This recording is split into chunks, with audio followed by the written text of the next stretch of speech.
aujourd'hui, on parle d'entrée, recrutement de jeunes, réussite également des jeunes.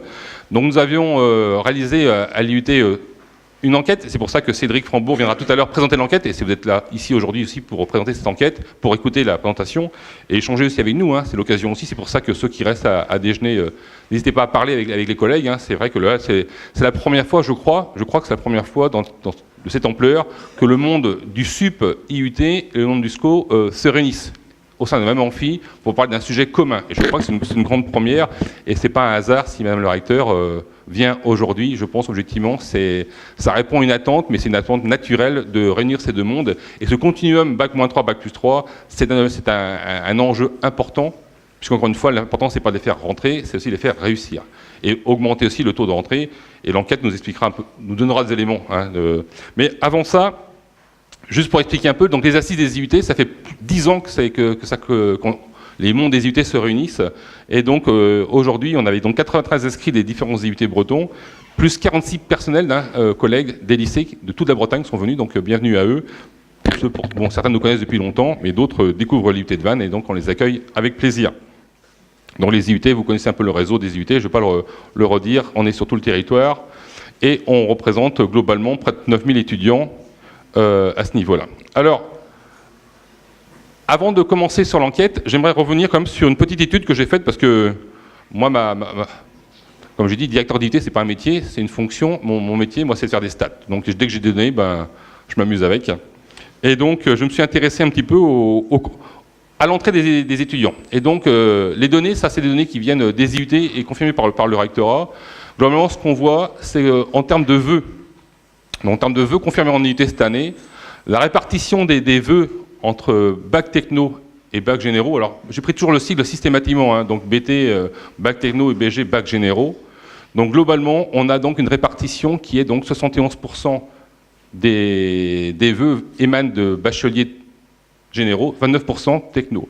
L'année dernière, vous voyez, il y avait même plus de bac techno. Donc en fait, on se rend compte qu'on n'a pas d'augmentation. On n'augmente pas, le nombre de vœux de bac techno en IUT n'augmente pas, et donc on est sur un sorte de palier sur lequel il faut comprendre et dépasser ce palier. Donc il y a un vrai palier à avancer, et on voit bien que soit le secteur secondaire ou tertiaire, hein, donc l'industriel ou les services, on a globalement la même information, c'est le même niveau. Alors à la rentrée, parce que ça c'est les vœux, donc après à la rentrée, qu'est-ce qu'on remarque? À la rentrée, c'est pareil, c'est exactement pareil, on a la même proportion entre les vœux et la rentrée en présent, sachant qu'on a également, nous, un niveau d'inquiétude, parce que c'était mardi qu'on était au rectorat pour justement parler de la commission enseignement supérieur, et effectivement, l'inquiétude, c'est de se rendre compte que, et on va mettre des indicateurs, on constate effectivement qu'au bout du premier mois ou du deuxième mois, on a également une perte en ligne des étudiants qui quittent l'IUT. Alors, ça a toujours été le cas, hein, c'est clair, mais on se demande s'il n'y a pas une augmentation un petit peu. Donc l'idée, c'est pas de les faire rentrer, c'est aussi de les garder et les faire réussir.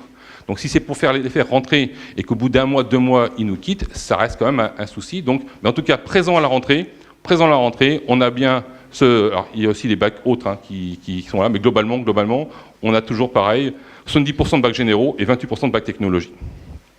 Et si on retire les autres, on est bien sur la même proportion, et on voit d'une année sur l'autre, hein, ça ne bouge pas, parce que la seule différence, vous voyez, on a même réduit de moins 3 points.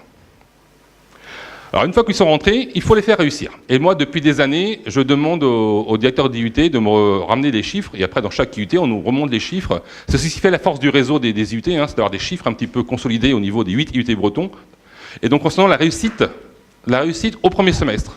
Le premier semestre, c'est le semestre souvent le plus crucial. S'ils passent l'étape du premier semestre, alors en général, ils vont réussir. Sachant que, attention, on peut très bien valider le semestre 1 au semestre 2, hein, on peut avoir une validation a posteriori. Donc c'est pas mais une fois que c'est validé, c'est fait.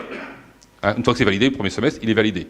On peut ne pas valider le premier semestre, on passe au semestre 2, et a posteriori, on le revalide. Mais n'empêche que, voilà, la différence, et ça qui est intéressant, c'est la différence entre bac techno et bac généraux. On voit bien la différence. Alors, on peut dire que cette année, bon, en tout cas l'année dernière, hein, parce qu'on est sur les chiffres de l'année dernière, le semestre 1 n'est pas passé, là, on est sur 22 points de différence, mais la différence est quand même nette, et elle ne change pas véritablement. Alors ça fluctue, bien évidemment. Maintenant, si on regarde les cohortes, vous voyez, alors les cohortes. Les cohortes, c'est quoi? Donc c'est des étudiants qui sont rentrés en première année en 2014, et au bout de 3 ans, est-ce qu'ils ont eu leur DUT en 2 ou 3 ans? Donc ça, c'est le semestre 1 à cette époque-là, donc 83. On voit bien que pour les bacs généraux, et la différence, hein, C'est-à-dire c'est des gens qui ont eu 83% ont eu leur semestre 1, et au bout de 3 ans, ils avaient leur DUT. Les bacs techno, bien sûr, ici, il y a une différence plus forte, mais in fine, quand même, bon, la différence bac techno, bac généraux, c'est réduite, mais reste quand même assez forte. Et il y a une dégradation, hein, sur les cohortes, il y a une dégradation du résultat. Alors après, on peut expliquer ou pas, en tout cas, là, on voit une dégradation à ce niveau-là, mais l'important, c'est comme essayer de réduire au maximum ce différentiel qui est là. Sachant qu'au niveau national, les derniers chiffres qu'on a, c'est sur les cohortes 2013-2016, bac général, bac technologique, hein, il y a toujours cette différence qui est là au niveau national. Je trouve qu'en Bretagne, on est globalement meilleur qu'au national. Hein, en Bretagne, on est quand même meilleur qu'au national, globalement, comme sur les différents chiffres. Mais ça reste quand même insatisfaisant, eu égard quand même aux efforts qu'on essaie de faire pour les faire réussir. Les différences entre tertiaire et secondaire ne sont pas énormes. Hein, je ne vais pas passer trop de temps là-dessus. Voilà, ça c'est l'ensemble, secondaire, tertiaire, semestre 1, semestre 2. Pour les bacs généraux, hein, on voit bien que selon le secondaire ou tertiaire, il n'y a pas de... Une fois, c'est pas le secondaire meilleur que le tertiaire. Par contre, pour les bacs techno, systématiquement, la réussite dans les départements secondaires est plus difficile. Systématiquement, les départements secondaires, la réussite est toujours un peu en dessous. Par bac généraux, il n'y a pas de ni sur l'autre, hein, ça bouge pas. Donc, dans les départements secondaires, industriels, c'est un peu plus compliqué chaque année, avec une différence hein, qui est toujours assez forte. Sur les cohortes, donc c'est pareil. Hein, donc c'est bon, bref, globalement, c'est un peu dégradé, et ces départements. Voilà, c'était une conclusion à ce niveau-là. Très bien. Alors, pour continuer, quelques graphiques. Alors bah, je peux rien, c'est plus fort que moi, je fais des graphiques. Réussite bac généraux, réussite bac techno. On croise la réussite. Hein, le taux de réussite, on les croise. C'est sur 3 ans, ça. Sur 3 ans. Donc, plus les bacs généraux réussissent, plus les bacs techno réussissent. Donc, il y a un effet d'entraînement. Hein, on le sait bien qu'il y a un effet d'entraînement. Les bacs généraux ont tendance à entraîner un petit peu. C'est pas nécessairement causal, mais en tout cas, Par contre, ce qui est intéressant, et c'est là où ça devient intéressant, c'est-à-dire ce qu'on fait année par année. 2015, 2016, 2017. Donc, en abscisse, hein, bac généraux, hors bac techno. Ce qu'on voit, c'est que la pente diminue. La pente de la courbe diminue. Ça veut dire que cet effet d'entraînement, après on peut l'interpréter de différentes manières, hein, ça là-dessus on n'a pas le temps ici, mais en tout cas, il faut bien voir que c'est un signal. La pente diminue, l'effet d'entraînement, hein, l'entraînement des bacs généraux sur les bacs techno a tendance à diminuer. Avec une corrélation, on va faire du cours de stats ici, une corrélation qui augmente. Globalement, les points se resserrent autour de la courbe. Les points, la tendance s'affirme. Il y avait une très grande variabilité, hein, si on regarde un petit peu. Alors, les points sont plus ou moins écartés de la courbe, il faut exagérer, la courbe, c'est un résumé. Mais globalement, plus on avance, les points se resserrent autour de la courbe et la pente descend.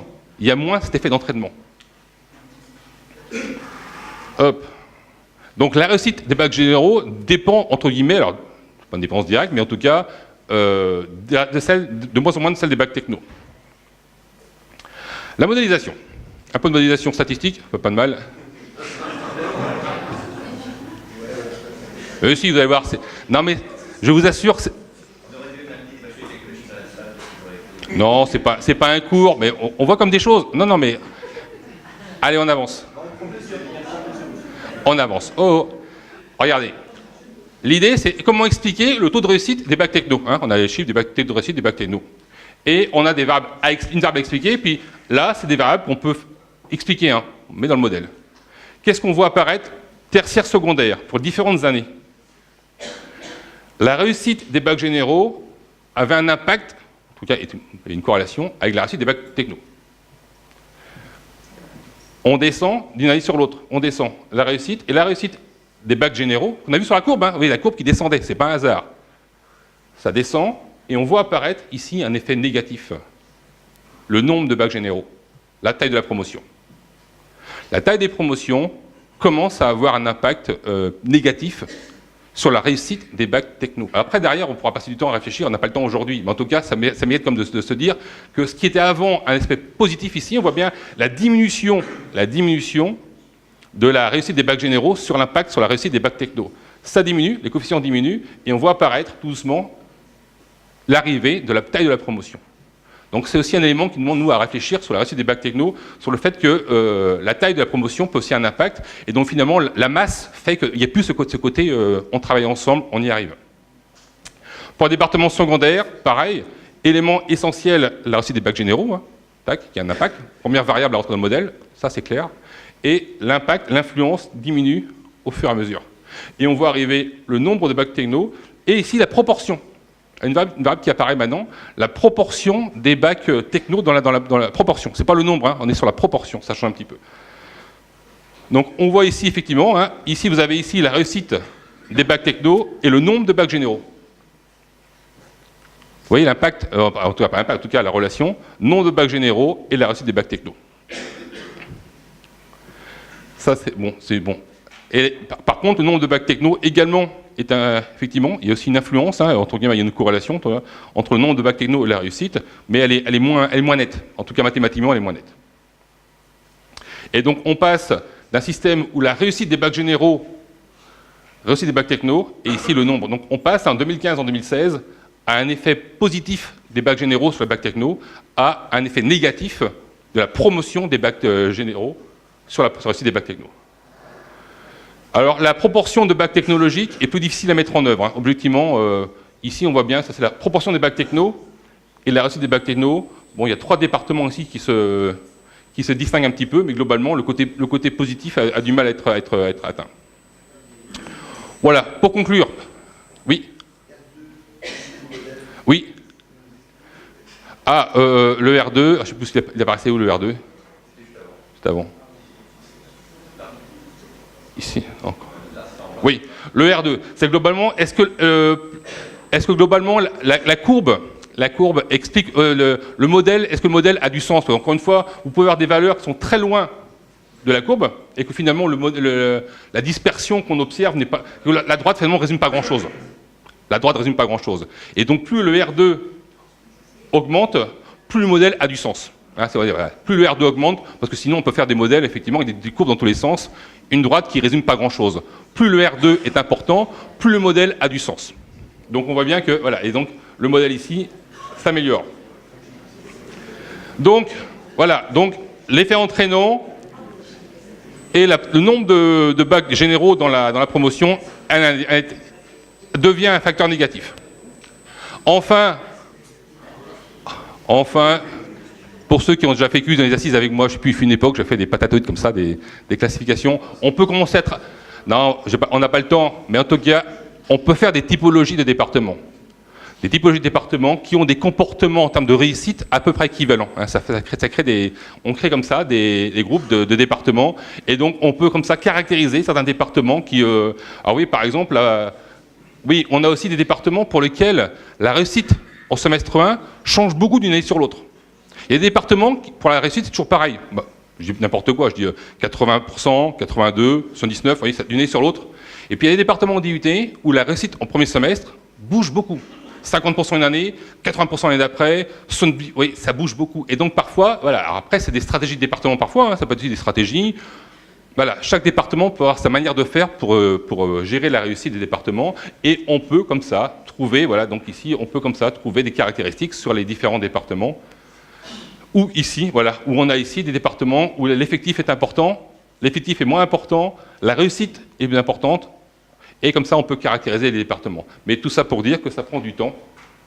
Ça prend du temps d'analyser ces données, ça permet comme de dégager comme des tendances importantes sur la réussite et se rendre compte qu'évidemment, alors à défaut de trouver une explication, parce que bien sûr la réussite d'un étudiant, c'est pas mathématique, hein. C'est le relationnel, c'est l'apprentissage, c'est les compétences, pas mal de choses.